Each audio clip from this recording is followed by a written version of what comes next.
Hi, I'm Sharone. Welcome to the Bible in a Year Tanakh Project. Today, week 3, day 7, complete Jewish Bible. Exodus 10. Adonai said to Moshe, "Go to Pharaoh, for I have made him and his servants hard-hearted, so that I can demonstrate these signs of mine among them, so that you can tell your son and grandson about what I did to Egypt and about my signs that I demonstrated among them, and so that you will all know that I am Adonai."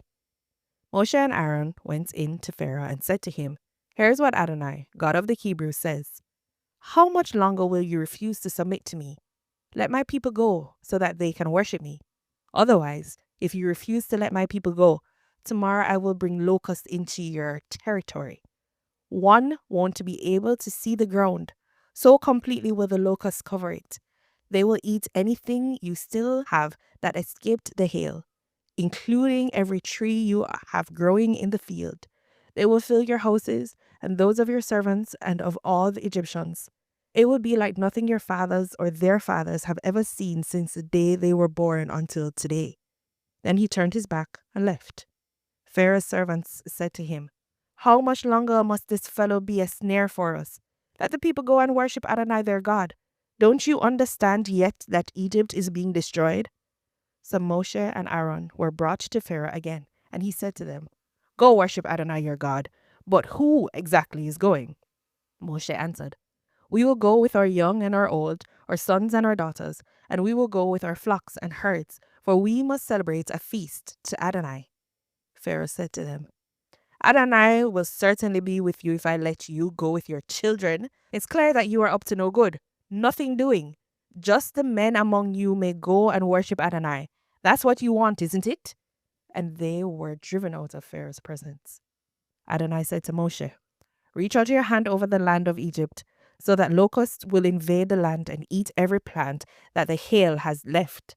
Moshe reached out with his staff over the land of Egypt, and Adonai caused an east wind to blow on the land all day and all night. In the morning, the east wind brought the locusts.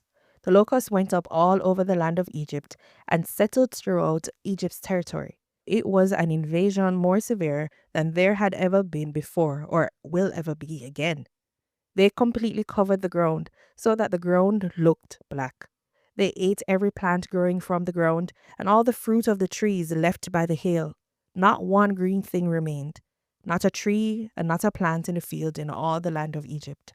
Pharaoh hurried to summon Moshe and Aaron and said, "I have sinned against Adonai your God and against you.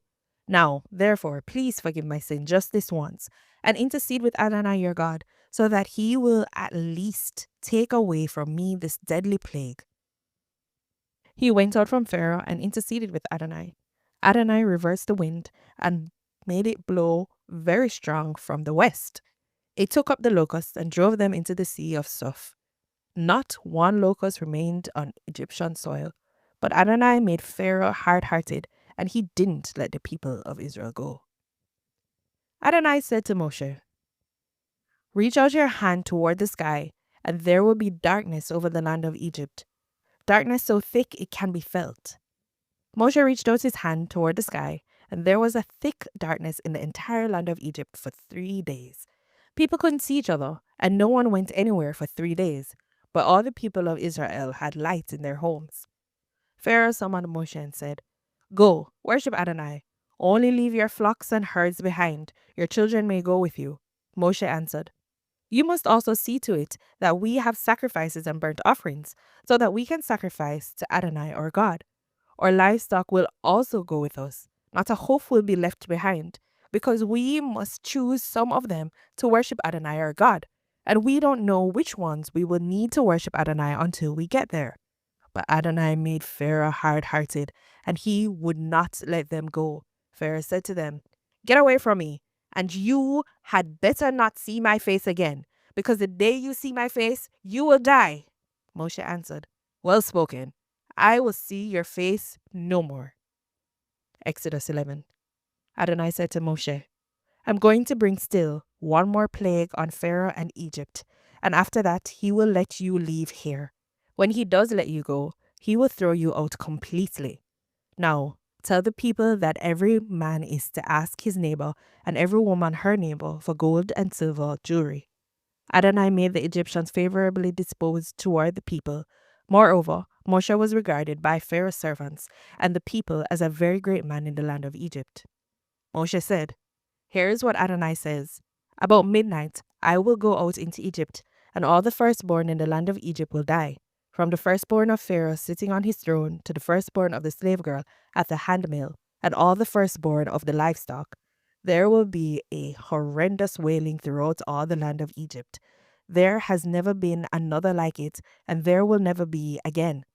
But not even a dog's growl will be heard against all the people of Israel, neither against people nor against animals. In this way, you will realize that Adonai distinguishes between Egyptians and Israel. All your servants will come down to me, prostrate themselves before me, and say, 'Get out, you and all the people who follow you.' And after that, I will go out." And he went out from Pharaoh in the heat of anger.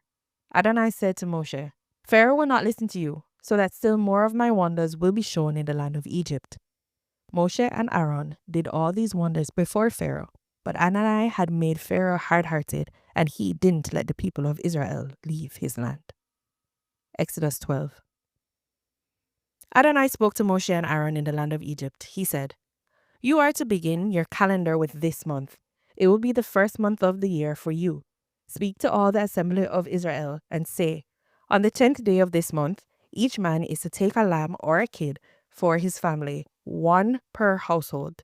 Except that if the household is too small for a whole lamb or a kid, then he and his next door neighbor should share one, dividing it in proportion to the number of people eating it. Your animal must be without defect, a male in its first year, and you may choose it from either the sheep or the goats. You are to keep it until the 14th day of the month, and then the entire assembly of the community of Israel will slaughter it at dusk. They are to take some of the blood and smear it on the two sides and top of the door frame at the entrance of the house in which they eat it. That night, they are to eat the meal, roasted in the fire. They are to eat it with matzah and maror. Don't eat it raw or boiled, but roasted in the fire with its head, the lower parts of its legs, and its inner organs. Let nothing of it remain until morning. If any of it does remain, burn it up completely. Here is how you are to eat it, with your belt fastened, your shoes on your feet, and your staff in your hand, and you are to eat it hurriedly. It is Adonai's Pashak, Passover. For that night I will pass through the land of Egypt and kill all the firstborn in the land of Egypt, both men and animals, and I will execute judgment against all the gods of Egypt. I am Adonai. The blood will serve you as a sign marking the houses where you are. When I see the blood, I will pass over you. When I strike the land of Egypt, the death blow will not strike you. This will be a day for you to remember and celebrate as a festival to Adonai. From generation to generation, you are to celebrate it by a perpetual regulation. For 7 days you are to eat matzah. On the first day, remove the leaven from your houses. For whoever eats hametz, leavened bread, from the first day to the 7th day, is to be cut off from Israel. On the 1st and 7th days, you are to have an assembly set aside for God. On these days, no work is to be done, except what each must do to prepare his food. You may do only that. You are to observe the festival of Matzah, for on this very day I brought your divisions out of the land of Egypt. Therefore, you are to observe this day from generation to generation by a perpetual regulation. From the evening of the 14th day of the first month until the evening of the 21st day, you are to eat matzah. During those 7 days, no leaven is to be found in your houses. Whoever eats food with hametz in it is to be cut off from the community of Israel. It doesn't matter whether he is a foreigner or a citizen of the land. Eat nothing with hametz in it. Wherever you live, eat matzah. Then Moshe called for all the leaders of Israel and said, "Select and take lambs for your families and slaughter the Peshach lamb. Take a bunch of hyssop leaves and dip it in the blood which is in the basin. Smear it on the two sides and top of the door frame. Then none of you is to go out the door of his house until morning. For Adonai will pass through to kill the Egyptians. But when he sees the blood on the top and on the two sides, Adonai will pass over the door and will not allow the slaughterer to enter your houses and kill you. You are to observe this as a law, you and your descendants forever. When you come to the land which Adonai will give you, as he has promised, you are to observe this ceremony. When your children ask you, "What do you mean by this ceremony?" say, "It is the sacrifice of Adonai's Pesach, Passover, because Adonai passed over the houses of the people of Israel in Egypt, when he killed the Egyptians but spared our houses." The people of Israel bowed their heads and worshipped. Then the people of Israel went and did as Adonai had ordered Moshe and Aaron. That is what they did. At midnight, Adonai killed all the firstborn in the land of Egypt, from the firstborn of Pharaoh sitting on his throne to the firstborn of the prisoner in the dungeon, and all the firstborn of livestock. Pharaoh got up in the night, he and all his servants and all the Egyptians, and there was horrendous wailing in Egypt, for there wasn't a single house without someone dead in it. He summoned Moshe and Aaron by night and said, "Up and leave my people, both you and the people of Israel, and go. Serve Adonai as you said. Take both your livestock and your herds as you said, and get out of here. But bless me too." The Egyptians pressed to send the people out of the land quickly, because they said, "Otherwise we'll all be dead." The people took their dough before it had become leavened, and wrapped their kneading bowls in their clothes on their shoulders. The people of Israel had done what Moshe had said. They had asked the Egyptians to give them silver and gold, jewelry, and clothing. And Adonai had made the Egyptians so favorably disposed toward the people that they had let them have whatever they requested. Thus, they plundered the Egyptians. The people of Israel traveled from Ramesses to Succoth, some 600,000 men on foot, not counting children. A mixed crowd also went up with them, as well as livestock in large numbers, both flocks and herds. They baked matzah loaves from the dough they had brought out of Egypt, since it was unleavened, because they had been driven out of Egypt without time to prepare supplies for themselves.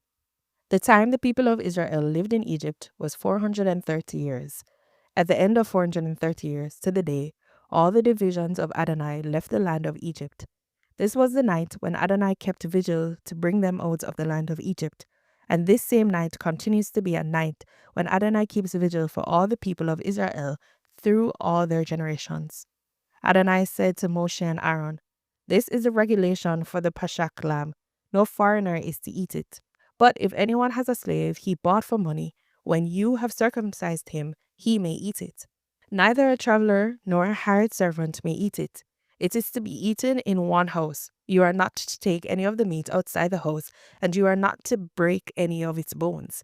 The whole community of Israel is to keep it. If a foreigner staying with you wants to observe Adonai's Pashak, all his males must be circumcised. Then he may take part and observe it. He will be like a citizen of the land, but no uncircumcised person is to eat it. The same teaching is to apply equally to the citizen and to the foreigner living among you. All the people of Israel did just as Adonai had ordered Moshe and Aaron. On that very day, Adonai brought the people of Israel out of the land of Egypt by their divisions. This is the word of the Lord. Amen. Remember to check out our website, Biayl.Project.com. Blessings.